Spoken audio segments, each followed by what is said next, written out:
Magandang hapon po sa lahat. Ako po si Dr. Ayla Halothot at atin pong i-discuss ngayong araw na ito ang tungkol sa tuberculosis.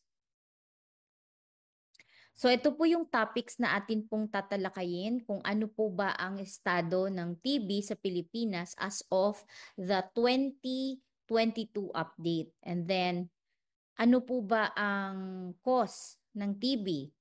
Ano po ang simptomas ng TB at paano po ba ito nadadiagnose, no? Through screening and diagnosis.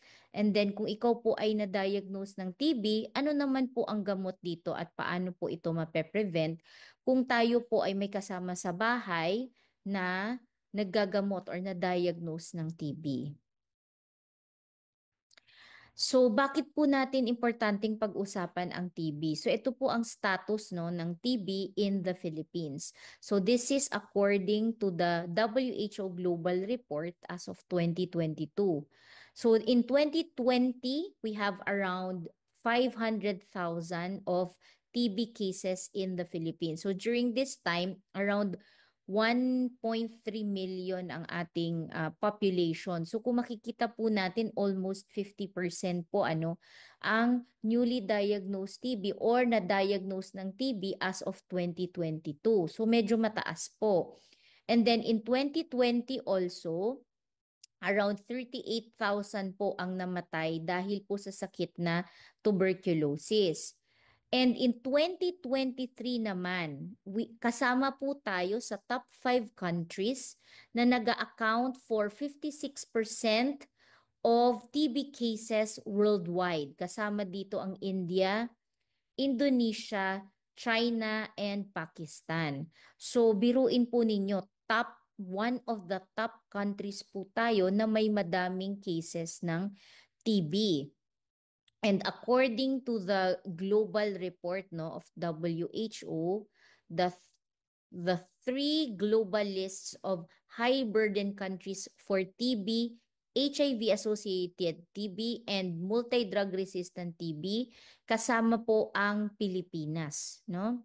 And then ang trend po ng estimated TB mortality or yung namamatay po sa TB ay tumaas po from 2018 to 2021. So ito po ay napaka-alarming Kaya po it's very important na meron po tayong alam tungkol sa TB para po makatulong din po tayo sa pag-prevent at kung meron man po tayong kakilala na mukhang may TB ay matulungan din po natin na magpakonsulta at magpagamot upang matigil ang pagkalat ng TB sa komunidad. Okay, so ano po ba ang dahilan? Paano po nagkakaroon ng TB? What is the cause of TB? So, ang pinaka-majority po ng presentation ng TB ay pulmonary tuberculosis or yung TB sa baga. Now, ito po ay caused by a bacteria, yung Mycobacterium tuberculosis.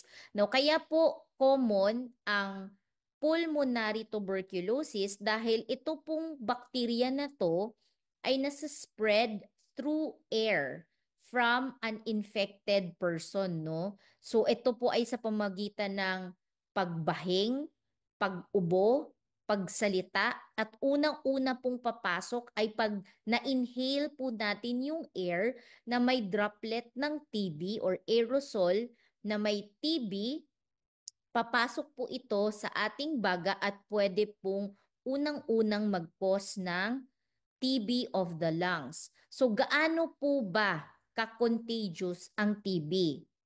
Pag po ang isang tao ay na-infect ng TB, kaya niya pong makahawa ng around 10 to 15 more katao. No, ganun po kalala pag meron po tayong kasamahan sa bahay, sa opisina, sa eskwelahan na merong TB, kaya niya pong mag-infect ng 10 to 15 more. So it just not affects the lungs, but it can also affect other organs too. Kasi po, halimbawa po, nalanghap natin ang air na may dalang TB, pupunta sa baga. Pwede po siyang hindi lang mag-manifest sa baga, pwede pong from the lungs, pupunta po siya sa ibang organs natin, kagaya po ng mga kulani, sa tiyan or gastrointestinal TB, pwede din pong TB sa utak, TB meningitis, TB sa puso, TB pericarditis, at kung saan-saan pang organs pwedeng mamahay or maapektuhan po ng tuberculosis. So paano po natin masasabi na ang isang tao ay may TB, no? So kung makikita po ninyo ang illustration na nasa kanan po ninyo, ang pinaka one of the common symptoms of TB ay ano po ba yon? Prolonged coughing. Usually po, ubo na more than 2 weeks. Okay? But aside from the coughing, pwede din pong magkaroon ng lagnat na low grade yung isang patient. Paano po ang low grade? Mga nasa 37.9 na nararanasan kalimitan ang paglagnat sa hapon or gabi.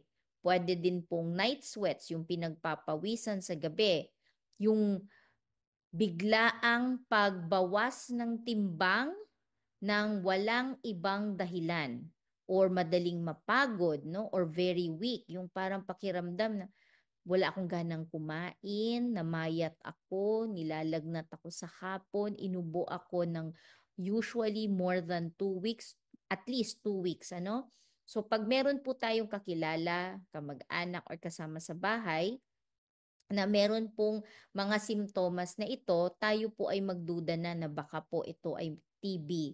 So tulungan po natin sila or kung tayo man nagkaroon ng symptoms na ganun, na magpakonsulta po sa pinakamalapit na clinic or ospital or local health center. So dito po sa Laguna, Holy Family, no, madami pong pwedeng puntahan na doktor para po magpakonsulta tungkol sa TB. Yung atin pong mga friendly internists, pulmonologist, infectious disease specialist na kagayad ko, or pwede din pong magtungo sa atin pong TB Dots Clinic. Meron pong TB Dots Clinic ang atin pong ospital, ang Laguna Holy Family. So kung meron po tayong katunungan tungkol sa clinic na ito, ay pwede pong magtanong sa atin pong information area doon po sa pagpasok sa may entrance ng atin pong outpatient department. So paano po ba may i-screen ang isang tao kung ito po ay may TB or wala? So basically, gagaya po ng binanggit ko na rin po kanina, magtatanong po tayo ng mga symptoms, no? Or pupunta yung pasyente sa clinic, doktora, ako po ay inuubo, no? Mga siguro po 2 linggo na. Ako po ay natatakot na baka po ako ay may TB kasi base po sa napakinggan ko po na lecture na pag may ubo daw po na at least 2 weeks ay malamang baka po kailangan ma-screen po ako ng TB. So kung meron pong unexplained fever, pagbawas ng timbang, yung pinagpapawisan sa gabi, automatic po pwede na po natin label if any of these symptoms no occur, pwede po nating masabi na baka may TB yung pasyente. So ito po ay tinatawag na presumptive TB. Now, ano po ang gagawin natin pag meron po ang pasyenteng ganito? So maaari pong pwede nating ipa-x-ray, no? Or pwedeng walang symptoms pero nakitaan sa x-ray na binasahan ng TB. Okay? So pwede pong yun, madadiagnose na natin ang isang pasyente na presumptive TB or baka may TB, ano? Or especially patients po na wala naman pong ubo pero sila po ay high risk for TB. So ano po ba yung mga sinasabi nating high risk factors for TB? Pag mababa po ang immune system, kagaya po ng mga cancer patients, immunocompromised patient, may problema po sa baga, mga hikain, mga diabetic, mga HIV patients, cancer patients, mga pasyente pong nag-undergo ng chemotherapy or yung mga pasyente po natin na mga transplant patient, ayun, pwede po natin silang screen with a chest x-ray, ano, kung wala naman silang simptomas. Pero kung meron din silang ibang symptoms, wala namang ubo, walang lagnat, pwede po natin silang screen for TB by doing a chest x-ray. So kung titignan po ninyo dito sa may kanan yung atin pong figure, ano, itong patient ba na ito ay nag-present ng any of the signs and symptoms? May kasama ba kayo sa bahay na merong mga simptomas na at least 2 weeks pong nilang naramdaman? Kung yes, then malamang ito po ay TB. So ano po ang susunod? Magtungo po sa pinakamalapit na clinic or TB dots or ospital para po ma-requestan ng tinatawag na test na expert MTB or gene expert sa pamamagitan ng pag-examine ng plema. Mamaya babanggitin ko din po ito. Now, kung wala naman pong simptomas, pwede pong magpa-x-ray, and if with findings suggestive of TB, then ito po ay pwedeng ma-label na presumptive TB patient, and para ma-confirm or para po masabi natin na baka may TB, pwede pong i-refer sa atin pong TB dots dito po sa Holy Family or sa clinic po ng ating mga doktor para po ma-requestan ng tinatawag na expert MTB test.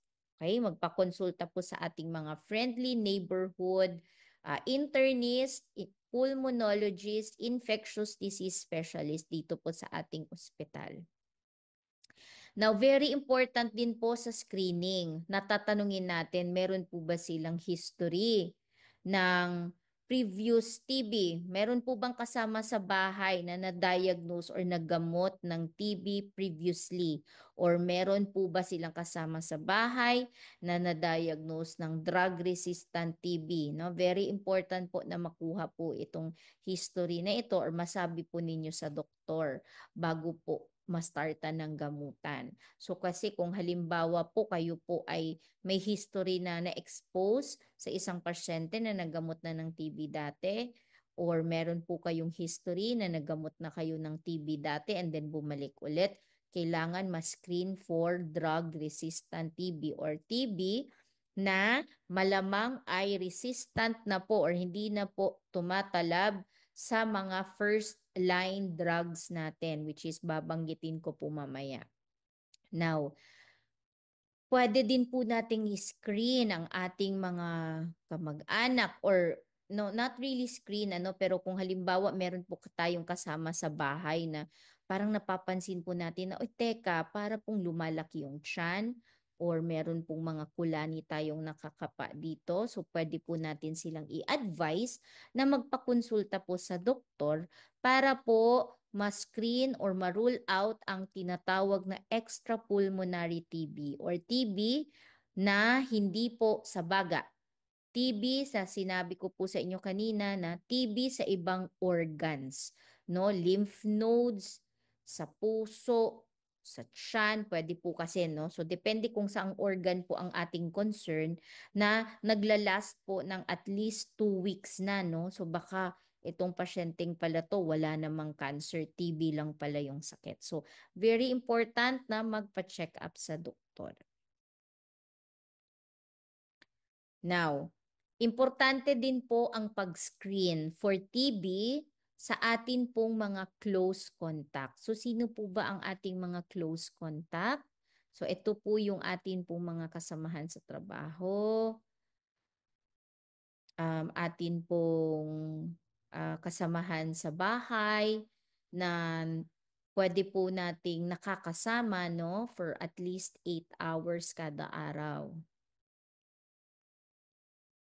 So kung sino man po na meron pong close contact sa isang pasyenteng may TB, then it is very important po na atin pong ipakonsulta sa doktor para po ma-check kung ang pasyente po ay may TB or wala.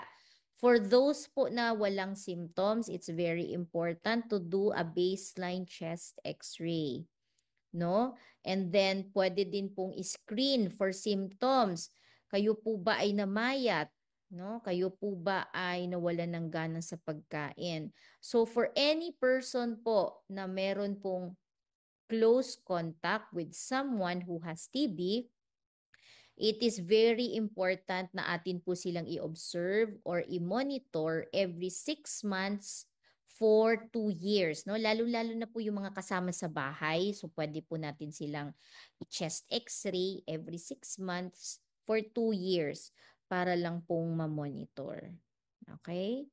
So, ganun po, no? Pero kung mabuti na po kasi yung may alam po tayo. Hindi naman po kailangan na maging doktor, but at least maging aware po tayo, sa atin pong mga kasama sa bahay, kasama sa trabaho, or atin pong mga kaklase, or mga kamag-anak na, uy, teka lang, meron kang ubong ganito or meron kang kasama sa bahay na may TB. So at least alam mo na kung anong gagawin mo na, uy, kailangan ko din magpa-screen for TB kasi may kasama ako sa bahay na may TB. So ikaw ay close contact ng isang taong may tuberculosis. So at least no, you are educating yourself na para makatulong sa pagpuknat ng TB. Kasi pwede po ang pasyenteng may TB na walang nararamdaman. So let's say meron kang kasama sa bahay na may TB, pero ikaw wala ka namang nararamdaman. So akala mo, okay lang ako, wala akong TB. Pero pag nagpunta ka sa ospital or sa clinic at pina-x-ray ka ng doktor, hindi mo alam may TB ka na rin pala. Hindi ka nagpa-check up kasi wala ka namang nararamdaman pero sa x-ray meron ka na palang TB. So, instead po na ma-prevent ang pag-spread ng TB, lalo pa pong kumalat kasi hindi natin alam na tayo po pala ay meron ng TB. No? So, kaya po very important na let us educate ourselves with regards to TB kasi isa po siyang laganap na infection sa Pilipinas. Okay, so pag tayo po ay na-screen for TB and nakita nga doon na uy sa x-ray may TB, uy yung pasyente may simptomas for TB, na label ka na ng presumptive TB. Ano ang susunod? Ngayon sa ospital, ipapa-test ka na for TB. Kung ito ay TB ng ibang organ or TB ng plema, ang gagawin po as primary diagnostic test would be your gene expert MTB or MTB gene expert. Ito po ay tinetest po ang tissue or plema ng isang pasyenteng may TB para po masabi natin na to confirm the existence of TB. However, hindi po lahat ng pasyente na may TB ay nagpa-positive po dito sa test na to. Kasi itong test na to po, ang sensitivity po niya ay around 80% or more than 80%. So, ibig sabihin, may maliit na porsyento ng mga pasyente na may TB pero hindi naman po nagpa-positive sa test na MTB Gene Expert. So, dalawang klase po kasi yan. It's either you are a clinically diagnosed TB or a bacteriologically confirmed TB. Pag sinabing bacteriologically confirmed, ito po yung mga pasyente na nag-positive doon sa expert MTB na test. But for those naman po na may clinically diagnosed TB, negative sila sa test pero yung symptoms nila or x-ray nila ay talagang sumisigaw na TB. For these patients, we still treat them for TB despite na negative po ang kanilang test result. So yung luma po nating ginagawa dati ay yung smear microscopy sa pamamagitan ng paghanap ng acid-fast bacilli gamit ang microscope.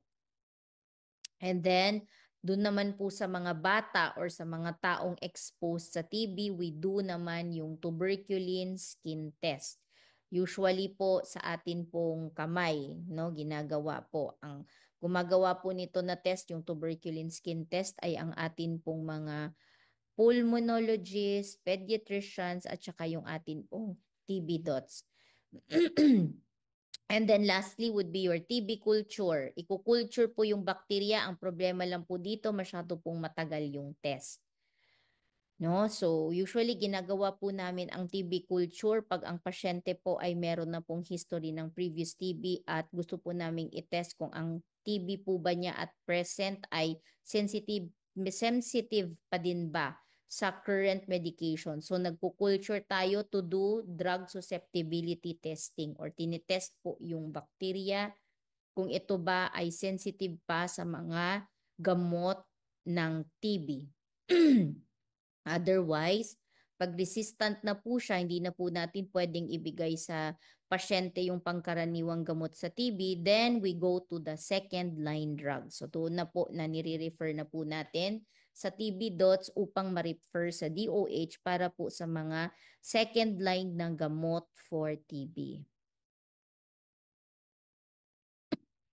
So basically, hindi ko na rin po i-discuss in detail yung gamot for TB or the treatment for TB kasi ang magagamot naman po sa atin ay ang ating local health centers, TB dots, at saka yung atin pong mga doktor sa clinic. So ang gusto ko lang talakayin dito is that dalawa po ang klase ng TB, your drug susceptible TB and drug resistant TB. Now, it's very important po sa una pa lang pong diagnosis ng TB. Pag kayo po ay na-diagnose ng TB, kailangan po we should complete and adhere to the treatment for at least 6 to 12 months. Bakit po? Ayaw po natin na biglang tigil ng paggamot sa TB dahil ito po ay nakakatakot. Bakit? Pwede pong mauwi or mag-progress to drug-resistant TB.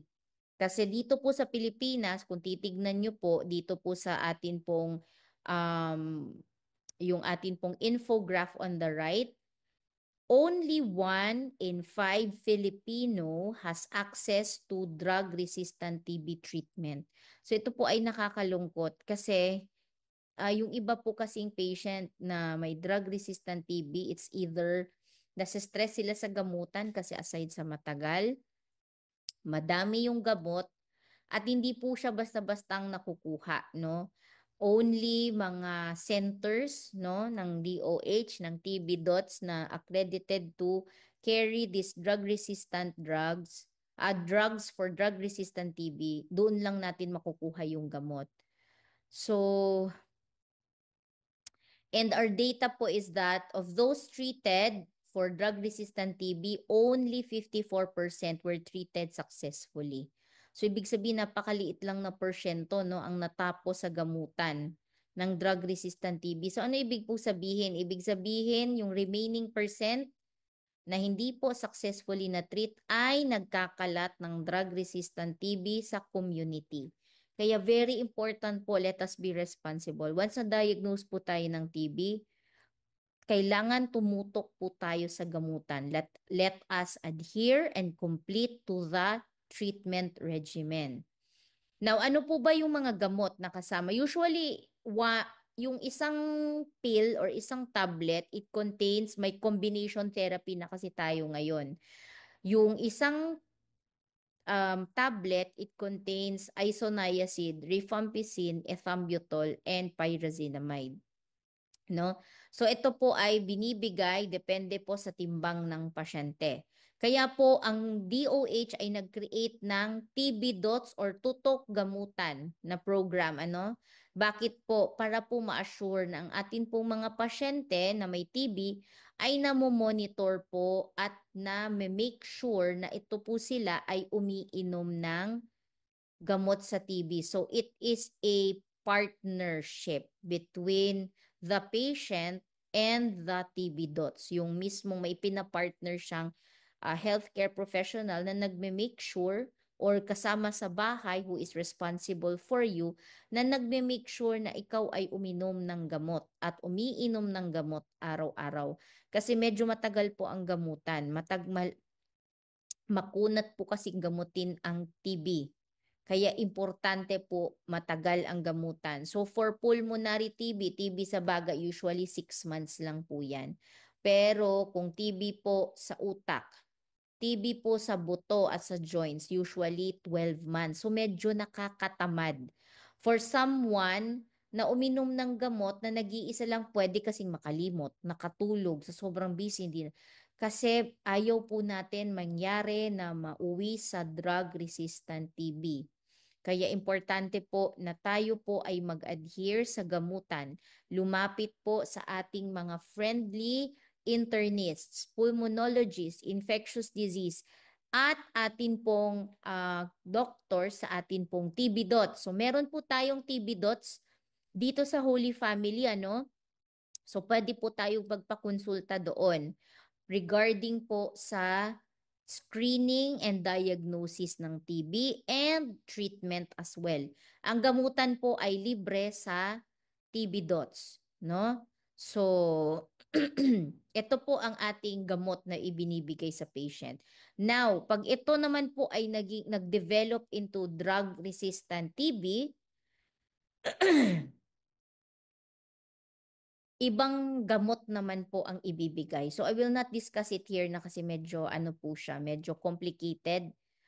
Basta ang importante lang po, pag kayo po ay na-diagnose ng drug susceptible TB or TB na sensitive pa naman po dito sa apat na gamot, then importante po na mag-adhere po sa treatment regimen at wag pong papalya-palya sa pag-inom para hindi po mauwi sa drug-resistant TB. Now, for those naman po, meron po kasi tayong mga pasyente na may kamag-anak na nag-diagnose ng TB, no?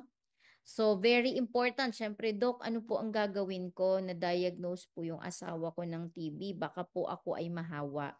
So, dito na po papasok yung screening na binanggit ko ka po kanina. Screening and diagnosis of TB. Now, kung ikaw po ay na-rule out, no, nagpa-screen na ginawa ng doktor, wala kang simptomas, x-ray mo malinis, nagpat-examine ng plema, negative naman, then wala kang active TB. So dito na po papasok ang tinatawag na TB preventive treatment. So ito po ay para sa ating mga TB contacts, no? High risk group yung mga nabanggit ko kanina, mga cancer patient, may diabetes, may problema sa baga, na at risk for TB, ano? Pwede po natin silang bigyan, mga HIV patients, pwede po tayong magbigay ng tinatawag na TB preventive treatment. So, prior po to TB preventive treatment, magte-test din po ng tuberculin skin test, ano? However, kung ikaw po ay na-expose na sa drug-resistant TB, no, kung halimbawa kasama mo sa bahay ay drug-resistant TB na, hindi na po usually nagbibigay ng preventive treatment kasi yung premise dito, hindi na rin po effective yung preventive therapy natin kasi most likely kung mag-develop ka man ng TB ay ibang regimen ang ibibigay sa'yo. Hindi na po yung drug susceptible TB regimen na isoniazid, rifampicin, pyrazinamide, and ethambutol ang ibibigay sa'yo. Now, this is just nice to know for us na usually ang doktor pag po binigyan po tayo ng TB preventive treatment, matagal din po ito. Pwede pong mag-last ng 3 to 6 months. But usually 3 months po tayo nagbibigay. It's a combination of isoniazid and rifapentin or isoniazid and rifampicin, or it can be isoniazid lang or it can be rifampicin lang. But usually dito sa Pilipinas, we give isoniazid and rifampicin or isoniazid and rifapentin. So ito po, 3 to 6 months, no? So lahat po ng ating in-depth na katanungan, pwede pong magtungo sa atin pong TB Dots dito po sa Holy Family. And if naman po, with regards to testing like chest x-ray, readily available po lahat dito po sa Holy Family, yung mga test na kakailanganin po natin for TB, for the screening, the diagnosis, and the treatment of TB, no? Magtungo lamang po tayo sa atin pong TB Dots and sa mga clinic po ng ating mga doktor dito po sa Holy Family para po mabigyan kayo ng request kung kakailanganin nyo man po ng chest x-ray or yung test po sa plema na MTB Gene Expert.